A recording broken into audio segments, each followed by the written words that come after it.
सूबे दीआं प्रमुख सियासी और समाजिक खबरों के इस खास बुलेटिन के बहुत बहुत स्वागत है। बुलेटिन की शुरुआत करते हैं सूबे की सब तो वड्डी सियासी खबर के नाल। पंजाब दीआं कई किसान जथेबंदियों वालों संघर्ष करने का ऐलान किया गया। चंडीगढ़ के विच जथेबंदियों वालों सूबा सरकार के खिलाफ मोर्चा लगाने का ऐलान किया गया है। बहुत सारे मुद्दे ने जिन्होंने लैके किसान संगठन सरकार के खिलाफ ये मोर्चा लगा रहे हैं।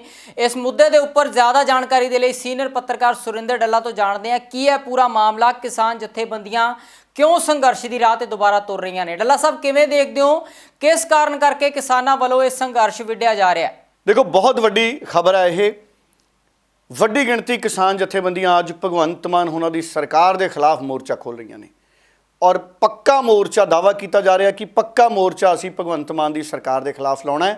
और कल गुरुद्वारा श्री अंब साहब मोहाली तो इकट्ठे होणगे किसान संगठन और उन्होंने सद्दा मारिया पिंड पिंड किसानों नूं कि सारे पहुँचो। उत्थे लंगर छकण तो बाद चंडीगढ़ विच धरने वाली थां वाले पासे नूं रवाना होणगे किसान संगठन। ये देखने वाली गल रहूगी कि की उन्होंने बैरीकेड लगा के रोकिया तो नहीं जाता, पर वख-वख जिहड़े किसान संगठन ने उन्होंने लीडरां दा यह कहना है कि असी 1 महीना पहला भगवंत मान होना दे नाल मुलाकात की सी और भगवंत मान होना ने भरोसा दवाया सी कि बहुत जल्द असी दूसरी मीटिंग बुलावांगे और तुहाडे मसले पहल के आधार पर हल करांगे। बहुत सारिया मंगां ने जिहड़ियां किसान मंग रहे ने कि मन्नो साडियां मंगां। मुख रूप च वो कहंदे असी 10 जून तो झोना लाना चाहुंदे हां और सीधी बिजाई लिए उन्होंने वड्डे मुआवजे की गल की है। जिहड़ा कणक का झाड़ कढ़िया है उहदे लई झाड़ घटण दे लई उन्होंने बोनस की भी मंग है तो मुआवजे की भी मंग है। सो इस तरह दी मंगां ने किसानी नूं लैके सूबा सरकार बिजली की सप्लाई यकीनी करे। बिजली की सप्लाई नूं लैके किसानां दीयां कई मंगां ने। पावरकॉम के चेयरमैन ते होर अधिकारियों के नाल भी किसानां दीयां मीटिंगां होईयां, लेकिन वो मीटिंगां सिरे नहीं चढ़ियां। इस गल के रोस वजों किसान इकट्ठे हो रहे हैं। उन्हों का कहना है कि महीना पहला मीटिंग की सी भगवंत मान नाल, पर दोबारा मीटिंग नहीं रखी गई। हुण भगवंत मान साहब का जिहड़ा रुख है इस मसले ते उन्हों का जिहड़ा पक्ष है उहदा भी अज इंतजार रहूगा कि भगवंत मान इस मसले नूं किवें निबेड़दे ने। ते पंजाब दे विच कांग्रेस की स्थिति के उत्ते असमंजस लगातार बरकरार है। इस सारे दौर दे विच कांग्रेस के सीनियर आगू हरीश चौधरी का सुनील जाखड़ नूं लैके एक बयान आया। इस बयान दे विच उन्होंने सुनील जाखड़ बारे खास टिप्पणियां कीतियां ने। एक कौमी न्यूज़ चैनल नूं इंटरव्यू दी है उन्होंने। इस बारे सीनियर पत्रकार सुरिंदर डल्ला तो ज़्यादा जानकारी लेने हैं। डल्ला साहब किवें देखते हो इस इंटरव्यू नूं ते कांग्रेस की अंदरूनी स्थिति बारे की कहना चाहोगे? देखो, हरीश चौधरी उन्हों का जिहड़े पंजाब प्रदेश कांग्रेस कमेटी के प्रभारी है उन्हों का एक वड्डा बयान सुनील जाखड़ उन्होंने उत्ते आया है।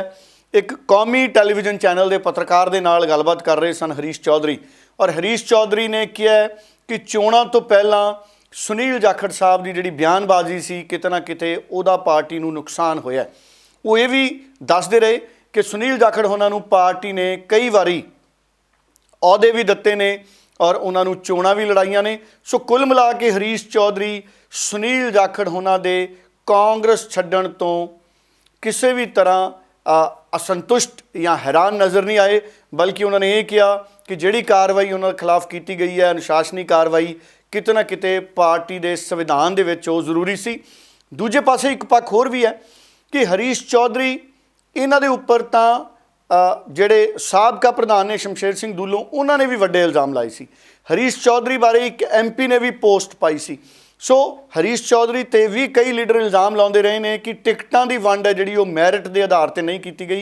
कांग्रेस ने जिहड़ियां टिकटां वंडियां ने वो उस तरह नहीं वंडियां जिहड़ियां टिकटां जिवें वंडियां जाणियां चाहीदियां सी। इत्थों तक कि नवजोत सिंह सिद्धू नूं भी प्रधानगी नहीं करन दित्ती गई। बहुत सारे लीडर ये भी गल्लां करदे ने, पर कांग्रेस चिंतन शिविर दे विच बहुत सारे मसलिਆਂ ते विचार करती है।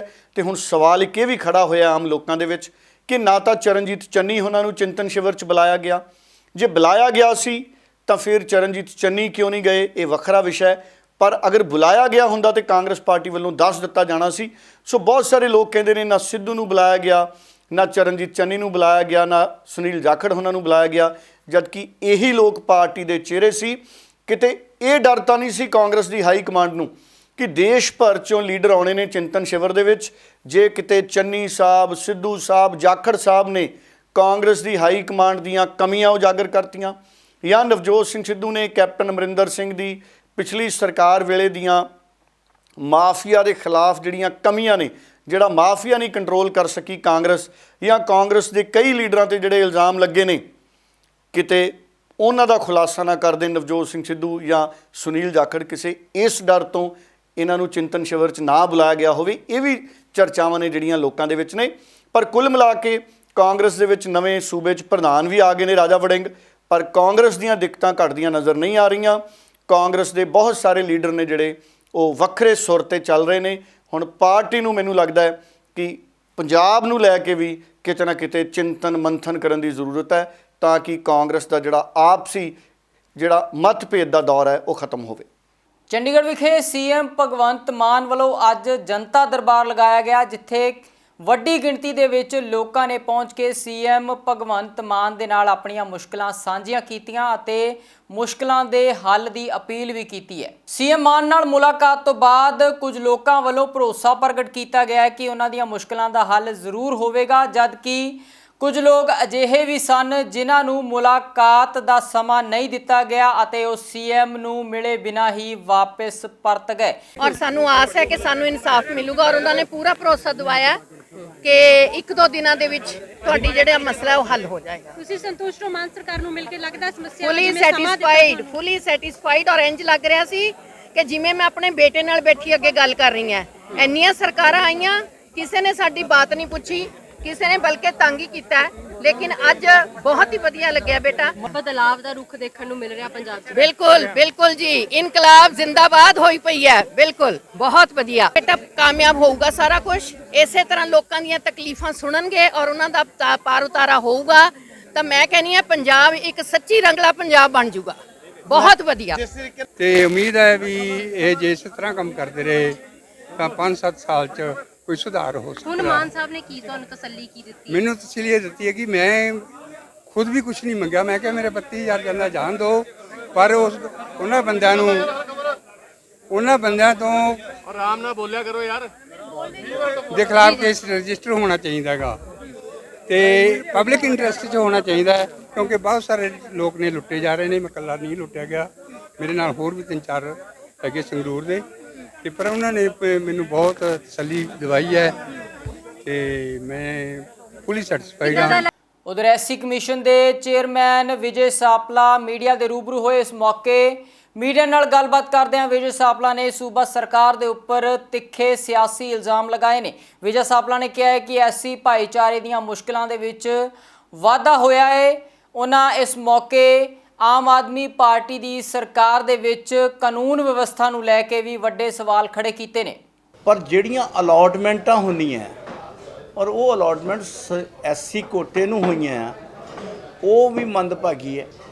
ਔਰ ਜਿੱਥੇ ਤੱਕ ਅਸੀਂ ਕਹੀਏ ਕਿ ਲਾਅ ਐਂਡ ਆਰਡਰ ਦੇ ਵਿੱਚ ਸਭ ਤੋਂ ਜ਼ਿਆਦਾ ਅਗਰ ਕਿਤੇ ਇਸ ਵੇਲੇ ਦੁਖੀ ਹੋਇਆ ਉਹ ਵੀ ਐਸਸੀ ਹੈ। ਔਰ ਮੈਂ ਤਾਂ ਜਦੋਂ ਦਾ ਆਇਆ ਉਦੋਂ ਮੇਰੇ ਬਣਨ ਤੋਂ ਪਹਿਲਾਂ ਵੀ ਤੁਸੀਂ ਦੇਖਿਆ ਮਾਨਸੇ ਦੀ ਬੜੀ ਵੱਡੀ ਘਟਨਾ ਆ ਗਈ, ਔਰ ਜਿਹੜੀ ਆ ਹੁਣ ਡੀਐਸਪੀ ਦਾ ਵੀ ਇੱਕ ਕੇਸ ਆਇਆ ਸਾਡੇ ਕੋਲ, ਔਰ ਮੁਲਾਜ਼ਮਾਂ ਦੇ ਤੇ ਬਹੁਤ ਸਾਰੇ ਟੀਚਰਸ ਐਸੋਸੀਏਸ਼ਨ ਵੀ ਮੈਨੂੰ ਕੱਲ੍ਹ ਮਿਲੀਆਂ ਕਿ ਜਿਨ੍ਹਾਂ ਦਾ ਇਹ ਹੋਇਆ ਕਿ ਬਈ ਸਾਨੂੰ ਇਗਨੋਰ ਕਰਕੇ ਸਾਡੇ ਜਿਹੜੇ ਜੂਨੀਅਰ ਆ ਉਹਨਾਂ ਨੂੰ ਸਾਡੇ ਸਿਰ ਦੇ ਉੱਤੇ ਬਿਠਾਇਆ ਜਾ ਰਿਹਾ, ਔਰ ਭਾਵ ਕਿ ਕਿਤੇ ਨਾ ਕਿਤੇ ਡਿਸਕ੍ਰਿਮੀਨੇਸ਼ਨ ਜਿਹੜੀ ਆ, ਅਤਿਆਚਾਰ ਜਿਹੜੀ ਉਹ ਭੇਦਭਾਵ ਆ ਉਹ ਜ਼ਿਆਦਾ ਵਧਿਆ, ਘਟਿਆ ਨਹੀਂ। ਕਿਉਂਕਿ ਟੀਚਰ ਦੇ ਵਿੱਚ ਬਹੁਤ ਵੱਡਾ ਜਿਹੜਾ ਮੇਜਰ ਰੋਲ ਜਿਹੜਾ ਉਹ ਅਨੁਸੂਚਿਤ ਜਾਤੀ ਦੇ ਲੋਕਾਂ ਦਾ ਵੀ ਹੈ। ਸੋ ਇਹ ਚਿੰਤਾ ਦੇ ਵਿਸ਼ੇ ਵੀ ਨੇ। ਮੈਂ ਕਿਤੇ ਰਾਜਨੀਤਿਕ ਨਜ਼ਰੀਏ ਨਾਲ ਨਹੀਂ ਗੱਲ ਕਰ ਰਿਹਾ, ਪਰ ਮਨਸ਼ਾ ਉਦੋਂ ਕਲੀਅਰ ਹੋ ਜਾਂਦੀ ਹੈ ਕਿ ਜਦੋਂ ਐਸਸੀ ਦਾ ਵਰਗ ਦਾ ਲੋਕ ਜਾ ਕੇ ਪੁਲਿਸ ਸਟੇਸ਼ਨਾਂ 'ਚ ਬੈਠਾ ਹੈ ਤੇ ਪੁਲਿਸ ਕੰਪਲੇਂਟ ਨਹੀਂ ਹੁੰਦੀ, ਔਰ ਪੁਲਿਸ ਕੰਪਲੇਂਟ ਕਰਾਉਣ ਦੇ ਲਈ ਵੀ ਛੋਟੇ ਕੇਸਾਂ ਦੇ ਲਈ ਵੀ ਐਸਸੀ ਕਮਿਸ਼ਨ ਨੂੰ ਵਿੱਚ ਦਖਲਅੰਦਾਜ਼ੀ ਹੋਵੇ ਤਾਂ ਉੱਥੇ ਦੱਸੋ ਕਿ ਮਨਸ਼ਾ ਕਿੱਥੇ ਕਲੀਅਰ ਹੋ ਜਾਂਦੀ ਹੈ। ਇਸ ਕਰਕੇ ਕਿਤੇ ਮਨਸ਼ਾ ਉਸ ਵੇਲੇ ਤੱਕ ਅਸੀਂ ਕਲੀਅਰ ਨਹੀਂ ਮੰਨ ਸਕਦੇ ਜਿੰਨਾ ਚਿਰ ਉਹ ਸਮੁਦਾਇ ਜਿਹੜਾ ਜਿਹਦੇ ਲਈ ਅਸੀਂ ਨੇਤਰਤਵ ਕਰ ਰਹੇ ਉਹ ਕਿਤੇ ਨਾ ਕਿਤੇ ਇਹ ਕਹੇ ਕਿ ਸਾਡੀ ਜਿਹੜੀ ਅਸੀਂ ਸੁਣਵਾਈ ਹੋਈ। ਪਰ ਅੱਜ ਤਾਂ ਉਹ ਲੋਕੀ ਹਾਹਾਕਾਰ ਜ਼ਿਆਦਾ ਮਜ਼ਾ ਆ ਰਿਹਾ। ਮੈਂ ਇਕੱਲਾ ਐਸੀਆਂ ਦੀ ਗੱਲ ਹੀ ਕਿਉਂ ਕਰਾਂ, ਸਾਰੇ ਹੀ ਦੇਖ ਰਹੇ। ਤੁਸੀਂ ਅੱਜ ਬਿਜਲੀ ਦੇ ਪੱਖੋਂ ਦੇਖ ਲਓ, ਬਾਕੀਆਂ ਪੱਖੋਂ ਦੇਖ ਲਓ, ਸਾਰੇ ਹੀ ਹਾਹਾਕਾਰ ਹੈਗੀ ਆ। ਪਰ ਮੇਰਾ ਕਿਉਂਕਿ ਨਜ਼ਰੀਆ ਜਿਹੜਾ ਦੇਖਣ ਦਾ ਨਜ਼ਰੀਆ ਐਸਸੀ ਕਮਿਸ਼ਨ ਦੇ ਬਤੌਰ ਐਸਸੀ ਵਰਗ ਨੂੰ ਦੇਖਣ ਦਾ, ਪਰ ਉੱਥੇ ਵੀ ਜਿਹੜਾ ਬਹੁਤ ਵੱਡਾ ਜਿਹੜਾ ਸਾਨੂੰ ਜਿਹੜਾ ਵਿਤਕਰਾ ਜਿਹੜਾ ਉਹ ਪਹਿਲਾਂ ਨਾਲੋਂ ਵੱਧ ਹੀ ਦਿਖਿਆ, ਘੱਟ ਨਹੀਂ। ਸ਼੍ਰੋਮਣੀ ਅਕਾਲੀ ਦਲ ਦੇ ਪ੍ਰਧਾਨ ਸੁਖਬੀਰ ਸਿੰਘ ਬਾਦਲ ਜਲਾਲਾਬਾਦ ਦੇ ਪਿੰਡਾਂ ਦੇ ਦੌਰੇ ਤੇ ਨੇ। ਇਸ ਮੌਕੇ ਮੀਡੀਆ ਨਾਲ ਗੱਲਬਾਤ ਕਰਦਿਆਂ ਸੁਖਬੀਰ ਸਿੰਘ ਬਾਦਲ ਨੇ ਨਸ਼ਿਆਂ ਦੇ ਮੁੱਦੇ ਨੂੰ ਲੈ ਕੇ ਸੂਬਾ ਸਰਕਾਰ ਤੇ ਤਿੱਖੇ ਸਿਆਸੀ ਇਲਜ਼ਾਮ ਲਗਾਏ ਨੇ। ਉਹਨਾਂ ਕਿਹਾ ਕਿ ਵੋਟਾਂ ਤੋਂ ਪਹਿਲਾਂ ਆਮ ਆਦਮੀ ਪਾਰਟੀ ਨੇ ਪੰਜਾਬੀਆਂ ਨਾਲ ਜੋ ਵਾਅਦੇ ਕੀਤੇ ਸਨ ਉਹ ਵਾਅਦੇ ਪੂਰੇ ਨਹੀਂ ਹੋਏ। ਕੇਜਰੀਵਾਲ ਸਾਹਿਬ ਤੇ ਭਗਵੰਤ ਮਾਨ ਜੀ ਨੇ ਇਲੈਕਸ਼ਨ ਦੇ ਦੌਰਾਨ ਬਹੁਤ ਜ਼ਿਆਦਾ ਝੂਠੇ ਵਾਅਦੇ ਕੀਤੇ ਤੇ ਇਹ ਜਿਹੇ ਬਿਆਨ ਦਿੱਤੇ ਜਿਹਦੇ ਨਾਲ ਲੋਕਾਂ ਨੂੰ ਵੋਟ ਪਾਉਣ ਤੇ ਮਜਬੂਰ ਉਹਨਾਂ ਨੂੰ ਕਰ ਦਿੱਤਾ। ਇੰਨੇ ਝੂਠ ਸੀ ਕਿ ਹੁਣ ਸੱਚਾਈ ਸਾਹਮਣੇ ਆ ਗਈ ਹੈ। ਇਕੱਲੇ 2 ਮਹੀਨੇ ਹੋਏ ਆ, ਮੈਂ ਕਹਿ ਸਕਦਾ ਕਿ ਇਹਨਾਂ 2 ਮਹੀਨਿਆਂ 'ਚ ਇਹ ਜਿਹਾ ਮਾੜਾ ਹਾਲ ਪੰਜਾਬ ਦਾ ਸੂਬੇ ਦਾ ਨਹੀਂ ਹੋਇਆ ਹੋਣਾ ਜਿਹਦੇ ਐਕਟ 2 ਮਹੀਨਿਆਂ 'ਚ ਹੋਇਆ। ਚਾਰੋਂ ਤਰਫ ਲੋਕਾਂ ਵਿੱਚ ਆਹ ਹੈ। ਅੱਜ 2 ਮਹੀਨੇ 27 ਮਰਡਰ ਹੋ ਗਏ ਆ। ਇੰਟੈਲੀਜੈਂਸ ਦੇ ਦਫ਼ਤਰ ਉੱਤੇ ਰਾਕਟ ਲਾਂਚਰ ਨਾਲ ਅਟੈਕ ਕੀਤਾ ਗਿਆ। ਧਰਨੇ ਚੱਲ ਰਹੇ ਆ। ਨਹੀਂ ਤਾਂ ਸਰਕਾਰ ਦੇ 100 ਦਿਨਾਂ 'ਚ ਜਿਹਨੂੰ ਹਨੀਮੂਨ ਪੀਰੀਅਡ ਕਿਹਾ ਜਾਂਦਾ ਹੈ, ਉਦੋਂ ਇੰਨੀਆਂ ਗੱਲਾਂ ਮੈਂ ਪਿਛਲੇ 50 ਸਾਲ 'ਚ ਨਹੀਂ ਦੇਖੀਆਂ ਜਿਵੇਂ ਹੁਣ ਹੋ ਰਿਹਾ। ਨਸ਼ਿਆਂ ਨਾਲ ਤਕਰੀਬਨ 61 ਮੌਤਾਂ ਹੋ ਗਈਆਂ। ਅੱਜ ਮੈਂ ਕੱਟਿਆਂ ਵਾਲੇ ਪਿੰਡ ਗਿਆ। ਇੱਕ ਨਵੀਂ ਗੱਲ ਪੰਜਾਬ ਸਰਕਾਰ ਨੇ ਕਰਤੀ ਹੈ, ਕਿਉਂਕਿ ਉਹਨਾਂ ਨੇ ਦੇਖਿਆ ਕਿ ਰੋਜ਼ ਨਸ਼ਿਆਂ ਨਾਲ ਮੌਤਾਂ ਬਹੁਤ ਵੱਧ ਗਈਆਂ, ਨਸ਼ਾ ਬਹੁਤ ਵੱਧ ਗਿਆ ਤੇ ਪੁਲਿਸ ਨੂੰ ਹਦਾਇਤ ਦੇ ਦਿੱਤੀ ਹੈ ਜੇ ਕੋਈ ਨਸ਼ੇ ਨਾਲ ਵੀ ਮਰਦਾ ਲਿਖਾ ਦਿਓ ਦੌਰੇ ਨਾਲ ਮਰਿਆ। ਦਿੱਲੀ ਵਿੱਚ ਗੈਰ ਕਾਨੂੰਨੀ ਕਲੋਨੀਆਂ ਦੇ ਉੱਪਰ ਬੁਲਡੋਜ਼ਰ ਚੱਲਣ ਦੇ ਮਾਮਲੇ ਨੂੰ ਲੈ ਕੇ ਸਿਆਸਤ ਪੂਰੀ ਤਰ੍ਹਾਂ ਦੇ ਨਾਲ ਗਰਮ ਹੈ ਤੇ ਹੁਣ ਇਸ ਮਾਮਲੇ ਨੂੰ ਲੈ ਕੇ ਦਿੱਲੀ ਦੇ ਸੀਐਮ ਅਰਵਿੰਦ ਕੇਜਰੀਵਾਲ ਦਾ ਬਿਆਨ ਸਾਹਮਣੇ ਆਇਆ। ਆਪਣੇ ਬਿਆਨਾਂ ਦੇ ਵਿੱਚ ਅਰਵਿੰਦ ਕੇਜਰੀਵਾਲ ਨੇ ਬੀਜੇਪੀ ਦੀ ਕੇਂਦਰ ਸਰਕਾਰ ਤੇ ਇਸ ਮੁੱਦੇ ਨੂੰ ਲੈ ਕੇ ਇਲਜ਼ਾਮ ਲਗਾਏ ਨੇ। नगर निगम की तरफ से, भारतीय जनता पार्टी शासित नगर निगम की तरफ से दिल्ली में कई जगह बुलडोज़र चलाए जा रहे हैं और कहा जा रहा है कि अगले कई महीनों तक बुलडोज़र चलाए जाएंगे। उन्हें वो कह रहे हैं कि हम दिल्ली से सारा अतिक्रमण हटाने जा रहे हैं, जितना भी एनक्रोचमेंट है, इलीगल कंस्ट्रक्शंस हैं, वो सारी हटाई जाएंगी। हम खुद भी अतिक्रमण के खिलाफ हैं।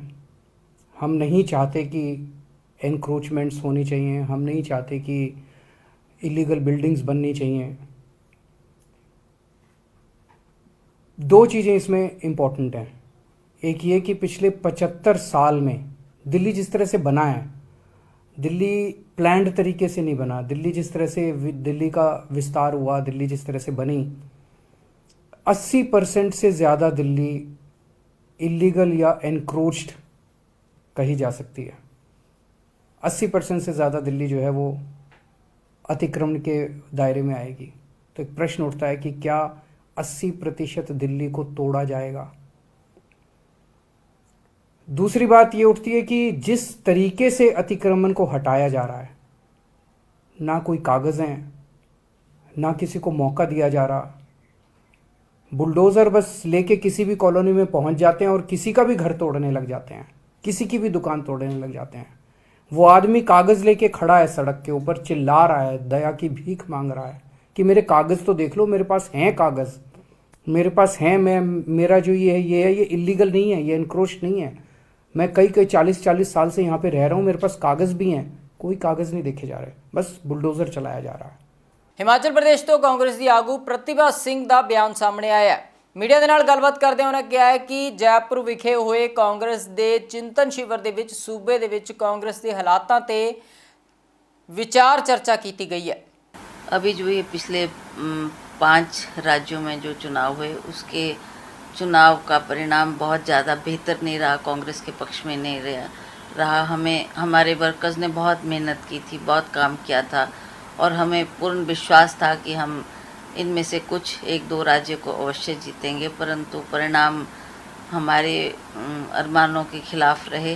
तो उसके ऊपर भी विचार विमर्श किया गया और सभी नेताओं ने जो कमियां रही उसके बारे में अपने वर्कर्स को गाइडलाइन दी कि किस तरीके से हमें आगे चलना है और किन किन बातों का हमें सोच करनी है। जहाँ तक हिमाचल प्रदेश की बात है, आप सब जानते हैं कि इस साल हमारे गुजरात में भी और हिमाचल प्रदेश में चुनाव होने जा रहे हैं तो हमें अपने शीर्ष नेताओं का, खास करके श्रीमती सोनिया गांधी जी का और सभी जो हमारे वरिष्ठ नेता हैं उनकी गाइडलाइन उन्होंने हमारे को दी है और कहा है कि हम जल्दी से जल्दी फील्ड में निकलें, क्योंकि इसमें चुनाव के लिए बहुत कम समय रह गया है।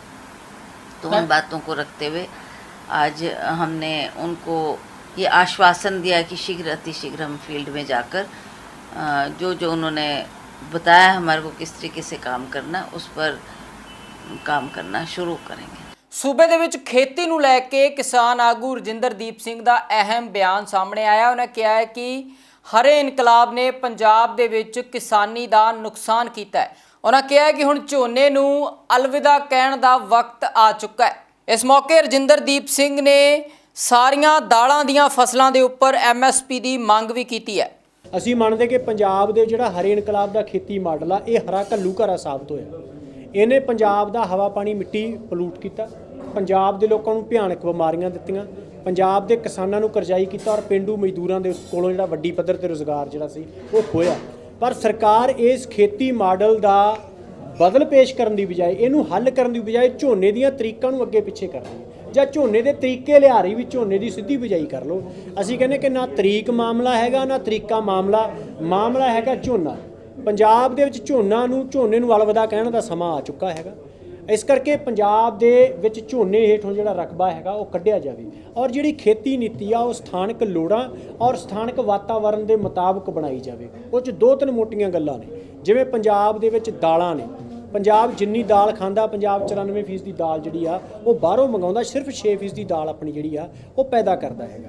ਜੇ ਪੰਜਾਬ ਦੇ ਵਿੱਚ ਹਾੜੀ ਸੌਣੀ ਦੀਆਂ ਸਾਰੀਆਂ ਦਾਲਾਂ ਦੀਆਂ ਸਰਕਾਰ ਨੇ ਜਿਹੜਾ ਦਾਲਾਂ ਦੇ MSP ਦਾ ਐਲਾਨ ਕੀਤਾ ਉਹਨੂੰ ਅਸੀਂ ਚੰਗਾ ਕਹਿੰਦੇ ਆ, ਪਰ ਹਾੜੀ ਸੌਣੀ ਦੀਆਂ ਸਾਰੀਆਂ ਦਾਲਾਂ ਦਾ ਜਿਹੜਾ MSP ਮਿਲੇ ਤੇ ਪੰਜਾਬ ਦੇ ਵਿੱਚ ਲੱਖਾਂ ਹੈਕਟੇਅਰ ਜ਼ਮੀਨ ਜਿਹੜੀ ਆ ਦਾਲ ਹੇਠ ਆ ਸਕਦੀ ਆ ਔਰ ਉਹ ਸਾਰੀ ਜ਼ਮੀਨ ਜਿਹੜੀ ਝੋਨੇ ਹੇਠੋਂ ਨਿਕਲ ਸਕਦੀ ਹੈ। ਦਾਲਾਂ ਜਿੱਥੇ ਜ਼ਮੀਨ ਨੂੰ ਤਾਕਤ ਦੇਣਗੀਆਂ ਉੱਥੇ ਹੀ ਸਾਡੀ ਜਿਹੜੀ ਖੁਰਾਕ ਵੀ ਹੈਗੀ ਆ ਉਹਨੂੰ ਵੀ ਜਿਹੜੀਆਂ ਪੂਰਾ ਕਰਨਗੀਆਂ। ਸਾਨੂੰ ਦਾਲ ਜਿਹੜੀ ਬਾਹਰੋਂ ਆ ਉਹ ਨਹੀਂ ਖਰੀਦਣੀ ਪਊਗੀ। ਇਸੇ ਤਰ੍ਹਾਂ ਪੰਜਾਬ ਦੇ ਵਿੱਚ ਸਿਰਫ 2.2% ਦੀ ਜਿਹੜੀ ਆ ਬਾਗਬਾਨੀ ਹੈਗੀ ਆ, ਜਦ ਕਿ 25 ਕਿਸਮ ਤੋਂ ਉੱਪਰ ਦਾ ਵਧੀਆ ਫਰੂਟ ਪੰਜਾਬ ਦੀ ਧਰਤੀ ਦੇ ਉੱਪਰ ਜਿਹੜਾ ਉਹ ਹੋ ਸਕਦਾ ਹੈਗਾ। ਉਧਰ ਸ਼੍ਰੋਮਣੀ ਅਕਾਲੀ ਦਲ ਦੇ ਇੱਕ ਸਿੱਖ ਆਗੂਆਂ ਦੇ ਵਫਦ ਨੇ ਪਾਕਿਸਤਾਨ ਦੇ ਅੰਬੈਸਡਰ ਦੇ ਨਾਲ ਗੱਲਬਾਤ ਕੀਤੀ ਹੈ ਅਤੇ ਮੰਗ ਪੱਤਰ ਸੌਂਪਿਆ। ਇਸ ਮੌਕੇ ਸਿੱਖ ਆਗੂਆਂ ਵੱਲੋਂ ਪਾਕਿਸਤਾਨ ਦੇ ਵਿੱਚ ਸਿੱਖ ਭਾਈਚਾਰੇ ਦੇ 2 ਦੁਕਾਨਦਾਰਾਂ ਦੇ ਕਤਲ ਦਾ ਮੁੱਦਾ ਚੁੱਕਿਆ ਗਿਆ। ਇਸ ਮਾਮਲੇ ਦੇ ਵਿੱਚ ਸਿੱਖ ਆਗੂਆਂ ਵੱਲੋਂ ਘੱਟ ਗਿਣਤੀਆਂ ਦੀ ਸੁਰੱਖਿਆ ਦੇ ਲਈ ਅੰਬੈਸਡਰ ਨੂੰ ਮੰਗ ਪੱਤਰ ਸੌਂਪਿਆ ਗਿਆ। ਉਹ ਇੱਕ ਬੜੀ ਦੁਖਦਾਈ ਘਟਨਾ ਸੀ ਔਰ ਉਸ ਘਟਨਾ ਦੀ ਅਸੀਂ ਮਜ਼ੰਮਤ ਵੀ ਕੀਤੀ ਹੈ ਪ੍ਰੈਸ ਵਿੱਚ ਵੀ, ਔਰ ਸਾਡਾ ਫਰਜ਼ ਹੈਗਾ ਵੀ ਅਸੀਂ ਅੱਜ ਇੱਕ ਡੈਲੀਗੇਸ਼ਨ ਜਿਹੜਾ ਹੈ ਦਿੱਲੀ ਗੁਰਦੁਆਰਾ ਕਮੇਟੀ ਦੇ ਮੈਂਬਰ ਸਾਹਿਬਾਨ ਦਾ, ਸਾਰੇ ਪਾਰਟੀਆਂ ਦੇ ਔਰ ਸ਼੍ਰੋਮਣੀ ਅਕਾਲੀ ਦਾ ਦਿੱਲੀ ਦੇ, ਇਹਨਾਂ ਨੇ ਆ ਕੇ ਅੱਜ ਜਿਹੜੇ ਇਸ ਵਕਤ ਦੇ ਹੈੱਡ ਹੈਗੇ ਚਾਰ ਦਾ ਅਫੇਅਰ ਅਫਤਾਬ ਹੁਸੈਨ ਸਾਹਿਬ, ਉਹਨਾਂ ਨੂੰ ਅਸੀਂ ਮਿਲੇ ਹਾਂ। ਇੱਕ ਮੈਮੋਰੈਂਡਮ ਔਰ ਆਪਣਾ ਪ੍ਰੋਟੈਸਟ ਜਿਹੜਾ ਨੋਟ ਹੈਗਾ ਉਹ ਵੀ ਦਿੱਤਾ ਹੈ ਔਰ ਮੰਗ ਕੀਤੀ ਹੈਗੀ ਬਈ ਉਹਨਾਂ ਨੌਜਵਾਨਾਂ ਦੀ ਜਿਹੜੇ ਕਤਲੋ ਗਾਰਤ ਹੋਈ ਹੈ ਉਹਨਾਂ ਦੇ ਕਾਤਲਾਂ ਦਾ ਪਤਾ ਲਗਾਇਆ ਜਾਏ, ਸਖਤ ਤੋਂ ਸਖਤ ਸਜ਼ਾ ਦਿੱਤੀ ਜਾਏ। ਇਹ ਜੇ ਪ੍ਰਬੰਧ ਕੀਤੇ ਜਾਣ ਵੀ ਇਹ ਜੀ ਘਟਨਾ ਦੁਬਾਰੀ ਨਾ ਵਾਪਰੀ ਜਾਏ ਉੱਥੇ। ਤੇ ਉਧਰ ਲੁਧਿਆਣਾ ਵਿਖੇ ਮੁਸਲਿਮ ਭਾਈਚਾਰੇ ਵੱਲੋਂ ਲੜਕੀਆਂ ਦੇ ਲਈ ਕਾਲਜ ਖੋਲ੍ਹਣ ਦੀ ਤਿਆਰੀ ਕੀਤੀ ਜਾ ਰਹੀ ਹੈ। ਮੁਸਲਿਮ ਭਾਈਚਾਰੇ ਦੇ ਧਾਰਮਿਕ ਆਗੂ ਮੌਲਾਨਾ ਮੁਹੰਮਦ ਉਸਮਾਨ ਰਹਿਮਾਨੀ ਲੁਧਿਆਣਵੀ ਨੇ ਇਸ ਗੱਲ ਦਾ ਐਲਾਨ ਕੀਤਾ ਹੈ।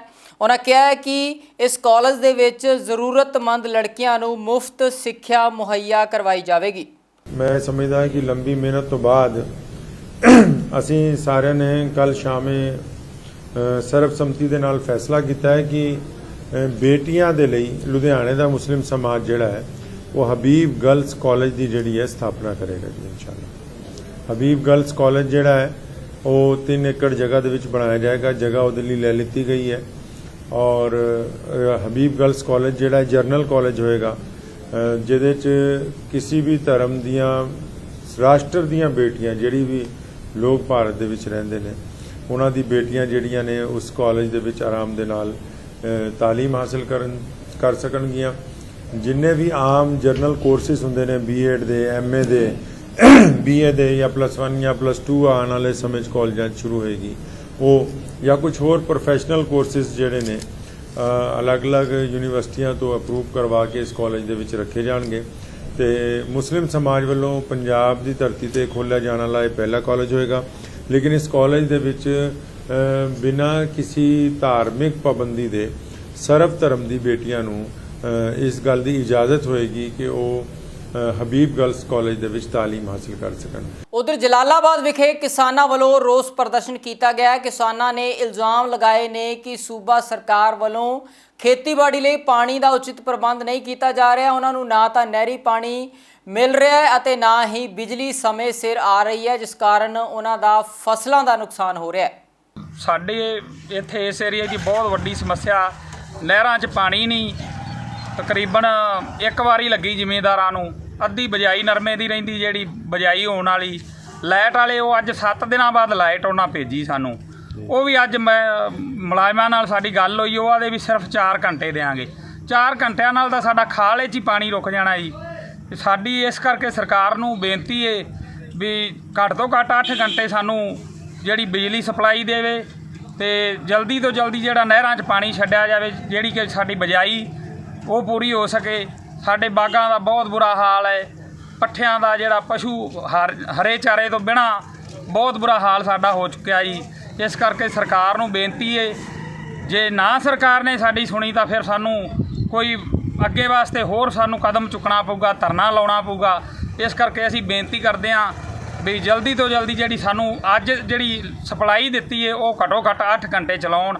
ਇਸ ਨਾਲ ਸਾਡਾ ਕੁਛ ਨਾ ਕੁਛ ਗੁਜ਼ਾਰਾ ਹੋ ਜਾਏਗਾ। ਉਧਰ ਬਰਨਾਲਾ ਵਿਖੇ ਸੈਨੀਟੇਸ਼ਨ ਮੁਲਾਜ਼ਮਾਂ ਵੱਲੋਂ ਸੂਬਾ ਸਰਕਾਰ ਦੇ ਖਿਲਾਫ ਰੋਸ ਪ੍ਰਦਰਸ਼ਨ ਕੀਤਾ ਗਿਆ। ਪ੍ਰਦਰਸ਼ਨਕਾਰੀਆਂ ਨੇ ਇਲਜ਼ਾਮ ਲਗਾਏ ਨੇ ਕਿ ਉਹਨਾਂ ਨੂੰ ਨੌਕਰੀ ਤੋਂ ਮੁਕਤ ਕਰਨ ਦੀ ਇੱਕ ਚਿੱਠੀ ਕੱਢੀ ਗਈ ਹੈ, ਜਿਸ ਨੂੰ ਲੈ ਕੇ ਉਹ ਸੂਬਾ ਪੱਧਰੀ ਪ੍ਰਦਰਸ਼ਨ ਕਰਨਗੇ। ਉਹਨਾਂ ਕਿਹਾ ਕਿ ਜਲਦ ਹੀ ਮੰਗਾਂ ਜੇਕਰ ਉਹਨਾਂ ਦੀਆਂ ਨਾ ਮੰਨੀਆਂ ਗਈਆਂ ਤਾਂ ਉਹ ਆਪਣੇ ਸੰਘਰਸ਼ ਨੂੰ ਹੋਰ ਵੀ ਤਿੱਖਾ ਕਰਨਗੇ।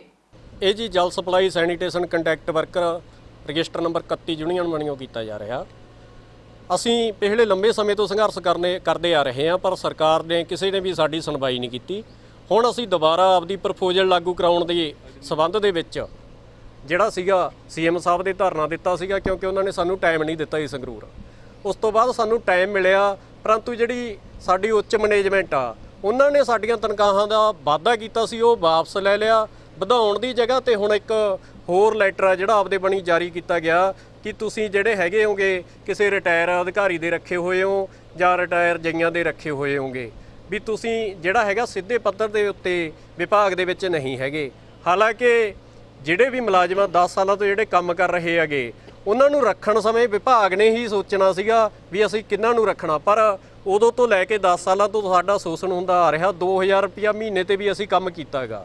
ਹੁਣ ਜਦੋਂ 10-10 ਸਾਲ ਸਾਨੂੰ ਕੰਮ ਕਰਦਿਆਂ ਨੂੰ ਹੋ ਗਏ, ਹੁਣ ਇੱਕ ਮਾਰੂ ਲੈਟਰ ਜਿਹੜਾ ਸਾਨੂੰ ਤਨਖਾਹਾਂ ਵਧਾਉਣ ਦੇ ਸੰਬੰਧ ਦੇ ਵਿੱਚ ਕੱਢਿਆ ਸੀ ਉਹ ਵਾਪਸ ਲੈ ਲਿਆ। ਸਾਨੂੰ ਹੀ ਵਿਭਾਗ ਤੋਂ ਚੱਲਦੇ ਕਰਨ ਦਾ ਜਿਹੜਾ ਲੈਟਰ ਹੈਗਾ ਵਿਭਾਗ ਨੇ ਕੱਢਿਆ ਹੈਗਾ। ਉਸ ਸੰਬੰਧ ਦੇ ਵਿੱਚ ਜਿਹੜਾ ਅਸੀਂ ਅੱਜ ਅਰਥੀ ਫੂਕ ਮੁਜ਼ਾਹਰਾ ਕਰ ਰਹੇ। ਤੇ ਉਧਰ ਉੱਤਰੀ ਭਾਰਤ ਦੇ ਵਿੱਚ ਗਰਮੀ ਦਾ ਕਹਿਰ ਜਾਰੀ ਹੈ। ਵੱਖੋ ਵੱਖਰੇ ਸੂਬਿਆਂ ਦੇ ਵਿੱਚ ਤਾਪਮਾਨ 45 ਡਿਗਰੀ ਤੋਂ ਉੱਪਰ ਪਹੁੰਚ ਚੁੱਕਿਆ ਹੈ। ਮੌਸਮ ਵਿਭਾਗ ਦੀ ਜਾਣਕਾਰੀ ਦੇ ਮੁਤਾਬਕ ਅਗਲੇ 2 दिनों तक तापमान ਦੇ ਵਿੱਚ कुछ राहत मिलेगी। जो तापमान देखिए, जो इस बार का जो 12 जो मई के बाद एकदम से जो पंजाब हरियाणा दिल्ली राष्ट्रीय राजधानी राजस्थान का जो तापमान है 12 से कल जो 15 मई तक जो है 46 to 48 था। कल सबसे ज़्यादा हाईएस्ट था, कहीं कहीं 49 भी रिकॉर्ड हुआ कुछ अर्बन स्टेशन में, जैसे मंगेशरपुर नजफगढ़ 49 प्लस हुआ। और इस बार जो है ये स्पेल जो है बहुत सीवियर था, लेकिन जो वेस्टर्न डिस्टर्बेंस जो आया जो 16 में क्लाउड भी रहा दिन, ऑलरेडी विंड भी अच्छा रहा, तो तापमान थोड़ा नीचे चल रहा है 3 से 5 डिग्री। तो राजस्थान का जो पार्ट हीट वेव है वो 1-2 जगह कल हो सकता है 45, लेकिन आज हो सकता है। और पंजाब हरियाणा दिल्ली वही 1-2 जो है 43-44 हो सकता है। तापमान आज नीचे चल रहा है और कल से हीट वेव नहीं है और हमारा कोई भी अलर्ट नहीं है। अभी जो वेस्टर्न डिस्टर्बेंस के वजह से हम लोग जो है आंधी धूल भरी आंधी का अलर्ट दिया है। ਪੰਜਾਬ ਖੇਤੀਬਾੜੀ ਯੂਨੀਵਰਸਿਟੀ ਲੁਧਿਆਣਾ ਵੱਲੋਂ ਵੀ ਮੌਸਮ ਸੰਬੰਧੀ ਭਵਿੱਖਬਾਣੀ ਜਾਰੀ ਕੀਤੀ ਗਈ ਹੈ। ਮੌਸਮ ਵਿਗਿਆਨੀਆਂ ਮੁਤਾਬਕ ਅਗਲੇ 2 ਦਿਨਾਂ ਤੱਕ ਤਾਪਮਾਨ ਦੇ ਵਿੱਚ ਕੁਝ ਰਾਹਤ ਮਿਲ ਸਕਦੀ ਹੈ, ਪਰ ਉਸ ਤੋਂ ਬਾਅਦ ਫਿਰ ਤੋਂ ਪਹਿਲਾਂ ਦੀ ਤਰ੍ਹਾਂ ਹੀ ਗਰਮੀ ਦੇਖਣ ਨੂੰ ਮਿਲੇਗੀ। ਹਾਂਜੀ ਕੱਲ ਜਿਹੜਾ ਲੁਧਿਆਣੇ ਦਾ ਟੈਂਪਰੇਚਰ ਰਿਕਾਰਡ ਕੀਤਾ ਗਿਆ ਜੀ 45.8 ਡਿਗਰੀ ਸੈਂਟੀਗ੍ਰੇਡ ਸੀਗਾ, ਜਦੋਂ ਕਿ 15 ਮਈ ਦਾ ਨਾਰਮਲ ਟੈਂਪਰੇਚਰ 38.3 ਡਿਗਰੀ ਸੈਂਟੀਗ੍ਰੇਡ ਹੈ। ਸੋ ਇਹ ਨਾਰਮਲ ਨਾਲੋਂ 7.5 ਡਿਗਰੀ ਹਾਇਰ ਸੀਗਾ। ਸੋ ਜਿਹਨੂੰ ਅਸੀਂ ਕਹਿ ਸਕਦੇ ਹਾਂ ਕਿ ਹੀਟ ਵੇਵ ਕੰਡੀਸ਼ਨਸ ਚੱਲ ਰਹੀਆਂ ਨੇ। ਔਰ ਇਹ ਜਿਹੜਾ ਟੈਂਪਰੇਚਰ 45.8 ਡਿਗਰੀ ਸੈਂਟੀਗ੍ਰੇਡ ਰਿਕਾਰਡ ਕੀਤਾ ਗਿਆ, ਇਹ 1970 ਤੋਂ ਲੈ ਕੇ ਹੁਣ ਤੱਕ ਦਾ 15 ਮਈ ਦਾ ਹਾਈਐਸਟ ਟੈਂਪਰੇਚਰ ਰਿਕਾਰਡ ਕੀਤਾ ਗਿਆ। ਜਿਸ ਤਰ੍ਹਾਂ ਗਰਮੀ ਵੱਧ ਰਹੀ ਆ, ਰਾਹਤ ਦੀ ਕੋਈ ਉਮੀਦ ਹੈਗੀ ਹੈ ਕੁਝ ਆਉਣ ਵਾਲੇ ਸਮੇਂ ਦੇ ਵਿੱਚ? ਅੱਜ ਤਾਂ ਹੀਟ ਵੇਵ ਇਸ ਤਰ੍ਹਾਂ ਹੀ ਰਹੂਗੀ ਜੀ। ਕੱਲ੍ਹ ਔਰ ਪਰਸੋਂ 2 ਦਿਨ ਪੰਜਾਬ ਵਿੱਚ ਕਿਤੇ ਆਈਸੋਲੇਟਿਡ ਪਲੇਸਿਸ ਤੇ ਜਿਹੜੇ ਡਸਟ ਸਟਾਰਮ ਜਾਂ ਥੰਡਰ ਸਟਾਰਮਸ ਹੋ ਸਕਦੇ ਆ, ਔਰ ਉਹਦੇ ਨਾਲ ਟੈਂਪਰੇਚਰ ਥੋੜਾ ਫਾਲ ਕਰ ਸਕਦਾ 1 ਤੋਂ 2 ਡਿਗਰੀ ਸੈਂਟੀਗ੍ਰੇਡ, ਬਟ ਉਹਦੇ ਤੋਂ ਬਾਅਦ ਫਿਰ ਜਿਹੜੀਆਂ ਹੌਟ ਐਂਡ ਡਰਾਈ ਕੰਡੀਸ਼ਨਸ ਇਸ ਤਰ੍ਹਾਂ ਹੀ ਪ੍ਰਵੇਲ ਕਰ ਰਹੀਆਂ। ਸੋ ਅਸੀਂ ਕਹਿ ਸਕਦੇ ਹਾਂ ਕਿ ਹਲੇ ਜ਼ਿਆਦਾ ਰਾਹਤ ਦੇ ਚਾਂਸ ਨਹੀਂ ਹੈਗੇ। ਸੂਬੇ ਦੀਆਂ ਪ੍ਰਮੁੱਖ ਸਿਆਸੀ ਅਤੇ ਸਮਾਜਿਕ ਖਬਰਾਂ ਦੇ ਇਸ ਖਾਸ ਬੁਲੇਟਿਨ ਦੇ ਵਿੱਚ ਫਿਲਹਾਲ ਇੰਨਾ ਹੀ। ਹੁਣ ਮੈਨੂੰ ਦਿਓ ਇਜਾਜ਼ਤ। ਬਹੁਤ ਬਹੁਤ ਧੰਨਵਾਦ।